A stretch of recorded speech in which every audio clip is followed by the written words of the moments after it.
Hello, welcome to the channel. My name is Kubeir and I am an ICCRC licensed immigration consultant. I welcome you to the channel today. Navjot Singh Kheda, thank you for the super chat. My CRS is 468. NOC is 1111. Shall I wait for OIMP or take 1 year course? OIMP didn't pick up my NOC in the last draw. Will that be permanent?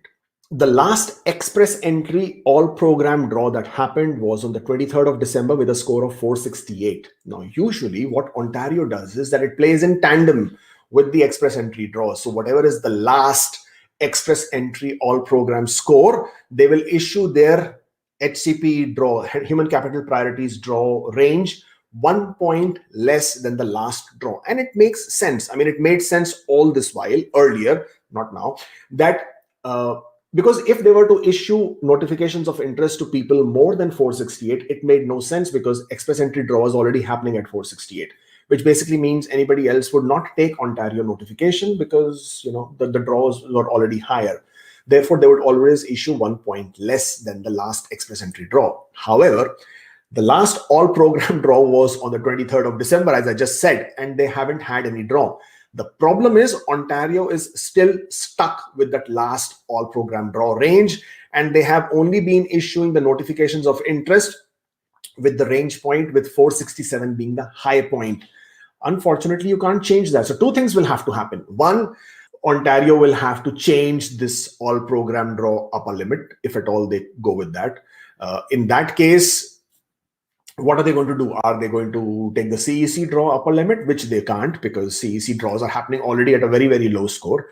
Two, they will have to fix some number out of, whatever. So at the end of the day, the Director of Immigration on Ontario has the discretion and has this, it's within his or her rights to make this kind of a decision. But I don't see that happening anytime soon.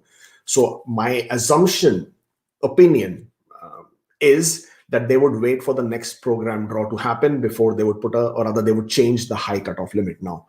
The problem is whenever the next federal skilled worker or all program draw will happen, the cutoff high range is going to be very high.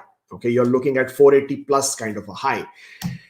Then again, the problem is and there is only problem. So if at all the high range is at 480, and then the low range cannot be very far away, because what they will do is they will pick that range and they will see, okay, I want to invite 500 people.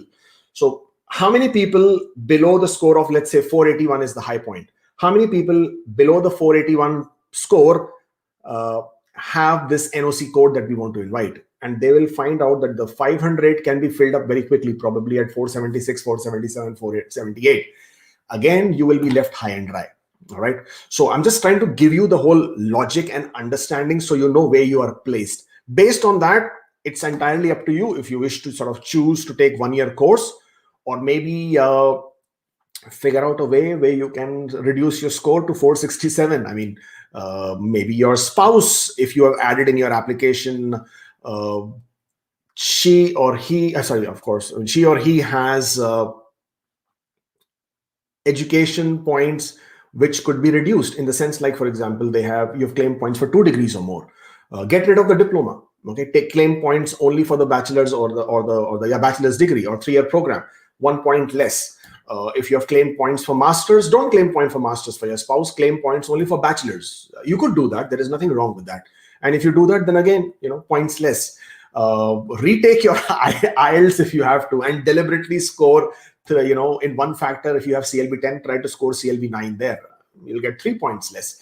Whenever things go wrong, then you have to sort of step up and think out of the box. But if you want to take 1 year course, well, again, as I said, decision is yours. It's not a cheap decision to make because it is going to cost you a lot of money. But if this is what you want to do, then this is what you want to do. What I was trying to do here is just to give you a broad perspective of understanding as to how feasible this whole thing is. Good luck with that. I have a score of 468 with NOC 0124. I am eligible for HCB general draw if I give IELTS again and reduce my score. But if I get ITA, will my processing be same as current FSW people? I'm sorry, I absolutely don't understand the question. Uh, I don't see why are you worried about will my processing be the same as current FSW people. You don't put too much of stress on wondering what will be my process time. Will it be like this? Will it be like that? No, you should only be your attention, your focus, your criteria, your importance. Everything should only be in getting your ITA, submitting your application. Everything else will happen when it will happen. Wondering whether it will be the same process times like this one, like that one. No, it doesn't help. As I said, focus your attention on the right things. Harry says it has been 7 months to my AOR. Will sending multiple web forms affect the application negatively? Well, it will not affect negatively, but by sending several multiple web forms, you're not achieving anything. By sending countless web forms, it is not like IRCC is going to say, oh, this guy is sending so many web forms, let's process it faster. It won't happen. You are only creating more backlog for the web form queue. So if there is somebody out there who wants to send an urgent web form, because of your kind of web forms, those are not getting the attention that they should be getting. So be mindful. If you need to raise a web form because you have a specific query, because you want to add something, because you want to make changes to your application, by all means do. But sending multiple web forms just asking for status update is not really going to help in any manner. But yes, it doesn't have any negative impact either. Dinesh, thank you for the super chat. I might be a CA in April 22.